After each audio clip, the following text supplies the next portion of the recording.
A bit about how to apply media thinking to Web3. Just a bit about myself. My name is Nick. I'm a researcher and engineer at the Identity team at Consensus Mesh R&D.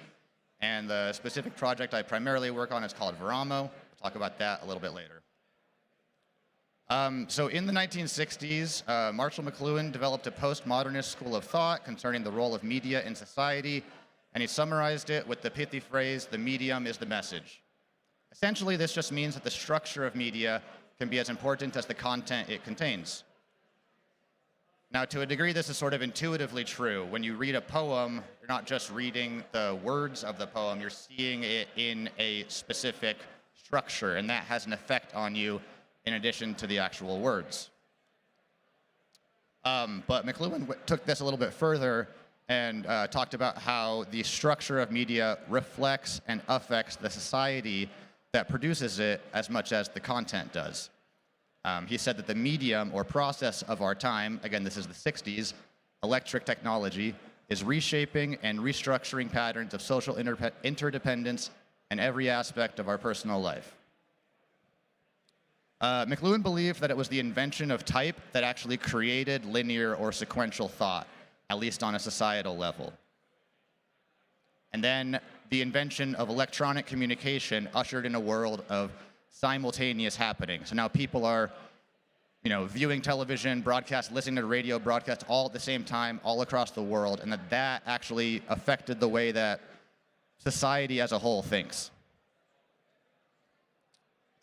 Decades later, the web, and particularly social networks, modulated that sort of asynchronicity of electric communication and added a new dimension of multi-directionality. So now it's not just broadcast listen, but both sides, both parties are broadcasters and listeners. So I want to think about if Web3 sort of adds a new dimension to collective thought. And how do we use media thinking to evaluate and discover Web3? McLuhan had this diagram that he would work with called the tetrad of media effects. It was a tool for generating questions. You would consider a medium and then consider these 4 questions and how the medium relates to these questions. It's a tool for examining the structure of media. It's also a medium itself. But the tetrad is meant to help the thinker consider medium in relation to multiple processes simultaneously, to inhabit what he called the all-at-onceness inherent to electronic media.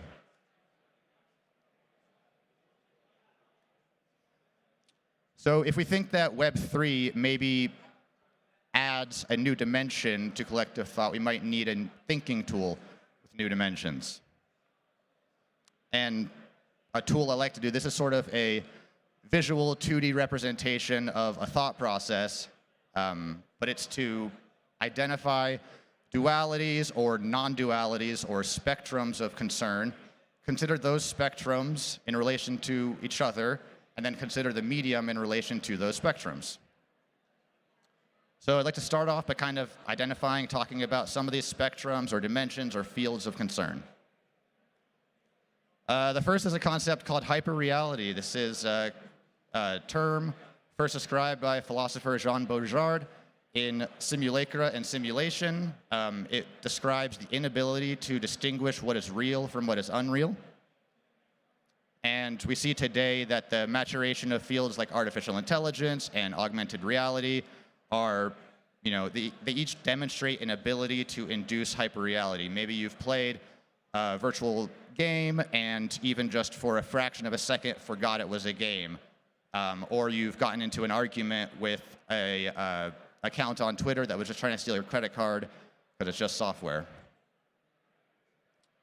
So hyperreality can be kind of beautiful. It can be used to create new experiences that blend realities, but it can also be really dangerous. At the extreme, hyperreality is essentially the same thing as psychosis. It's like the definition of psychosis is the inability to tell what is real from what is unreal. So we might think about how hyperreality affects these other spectrums. Another one of these would be cyborg identity. This is a concept invented by Donna Haraway in the late 70s in her work, A Cyborg Manifesto, in which she rejected the rigid boundaries between human and machine, between hardware, wetware, and software. And contemporary disability activist Alice Wong, she's a woman with muscular dystrophy, and her daily survival is dependent on certain technologies like a ventilator and a feeding tube to stay alive. And she calls herself an Asian American disabled cyborg. She understands her own identity as part of the cyborg identity spectrum. So what are the types of questions that laying cyborg identity across these other spectrums might generate for us? Well, what does it mean to define human identity? And what is Sybil resistance for cyborg communities? Tools for Sybil resistance like CAPTCHA often don't consider people who have certain accessibility needs. People who use screen readers have to use different forms of that, Sybil resistance. Gitcoin Passport, similarly, is a Sybil resistance tool that needs to consider cyborg identity. So how do we provide access for cyborgs of different abilities? And we should consider that while a human identity may evolve over the course of a lifetime, human identity as a concept evolves over the course of all of our lifetimes. Lastly, I'd like to talk about this concept of weapons and containers. In the, I think it was the late 70s, it might be the early 80s, anthropologist Elizabeth Fisher wrote the carrier bag theory of evolution. And this is where it was suggested that it was the container rather than the arrow or the spear that was the most important tool for human development. And that the sort of prioritization we give collectively to weapons is probably a reflection of the dominance of patriarchy in society rather than what was actually happening in early human development. Famous science fiction author Ursula K. Le Guin then took this concept, applied this mode of thinking to the structure of fiction, suggesting that there is an alternative to the typical hero's journey, that other structures, ones that maybe resemble a container, could open up possibilities for narrative. So what if we applied this mode of thinking to media more generally, or media and technology more generally? Well, you get to do some fun stuff like this. You might consider the video game Death Stranding by Hideo Kojima against this sort of three-dimensional space. In Death Stranding, the character of Sam Bridges is a male surrogate mother for an unreal human baby weapon. There's a researcher out of Spain named Carla Alcalá Bariz who's written a lot on the subject of gender in the home assistant. So you might consider whether companies like Alexa weaponize female identity to make their form of surveillance capitalism more palatable to people. So how do we consider our new media, or Web3, against these spectrums? Real quick, what is Web3? Jay Graeber defines Web3 as user-generated authority enabled by self-certifying web protocols. I think that the definition, you maybe want to add the word composable. I think that's important enough to put in the actual definition of it. What is user-generated authority? Decentralized identity allows users to map their identifier to public identification pieces. They control their identity and their discoverable publicity. What does self-certifying mean? That means that cryptography is able to prove the correctness of state without a trusted intermediary. It requires self-custody, requires open source, it has to be decentralized, and it has to be accessible. And composable web protocols, well, we know that permissionless composability enables the rapid, iterative, preservative production of new media. We've seen this with DeFi, with money Legos, and we want to consider this as Web3 more broadly, just as modular protocols. So how do we discover a web that's able to handle cyborg identity, that's able to build a room for safe exploration of hyperreality? Well, maybe we build it as a composable container. We err on the side of composability to build protocols equipped for knowns and unknowns. So what might the composable web stack look like? Well, the social web stack requires identity, requires data, and requires communication. So these are all just a subset, but what might identity look like? Well, it could be an email account, phone number, blockchain address, ENS name, or it could be the DID. The DID is a standard for composable identity. What might data look like? Well, in Web 2, it's plain text, or it's database entries. More in Web 3 world, it's maybe a blockchain state or signed messages of certain types. The verifiable credential is the composable container for data.